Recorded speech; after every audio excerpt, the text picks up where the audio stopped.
35,000 బొక్క ఇవాళ. అసలు నా దరిద్రం అలా ఉంది మరి. అసలు ఏంటంటే నిన్న నైట్ మనం బెంగళూరుకి వచ్చాం కదా జాబ్ కోసం. ఇంకలా మార్నింగ్ లెగిసి ఇంకా కోచింగ్ సెంటర్లో జాయిన్ అవుదామని చెప్పి 2-3 చూశాను. ఇదేదో బాగుందని చెప్పారు. అలా డెమో క్లాస్కి వెళ్ళి బయటకు వచ్చాను.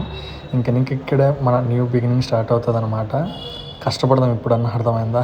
ఆ తర్వాత లంచ్కి వచ్చేసరికి ఒక స్వీట్ లస్సీ, ఒక షవర్మా చెప్పాను. స్వీట్ లస్సీలో ఏంటంటే షుగర్ వేయద్దు అని చెప్పాను, టేస్ట్ వరస్ట్గా ఉంది. ఇంకా షవర్మా కూడా పర్లేదు, యావరేజ్ అనిపించింది. ఇంకా తర్వాత ఈవినింగ్ ఖచ్చితంగా మనకి జిమ్ ఉండాలి కదా, ఇంకా దగ్గరలో ఒక జిమ్ చూసుకుందాం అని చెప్పి వెళ్ళాను. ఇదేదో బాగుంది అనిపించింది, మన బడ్జెట్లోనే, ఎక్విప్మెంట్ కూడా పర్లేదు. ఇంకా మనం వీడియోస్ ఇంకా తీస్తాం కాబట్టి ఓకే అనిపించింది. లైటింగ్ అన్నీ బాగున్నాయి. ఇంకా తర్వాత ఈవినింగ్ అలా స్ట్రీట్స్లో కొంచెం తిరిగాను. బెంగళూరు బాగుంటుంది కానీ ఆ ఒక్క పర్సన్ ఉండింటే ఇంకా బాగుండేది అనిపించింది నాకైతే. మిస్ అవుతున్నా. ఇంకా తర్వాత పీజీకి వచ్చాను. ఫుడ్ ఇక్కడ ఎలా ఉంటుందో ఏంటో మరి ఈరోజు ఇంకా ట్రై చేయాలా. 35 ఎందుకు బొక్క అంటే 35K నా ల్యాప్టాప్ పగిలిపోయింది. రిపేర్కి అంత అవుతుందంట. ఏంటో మరి.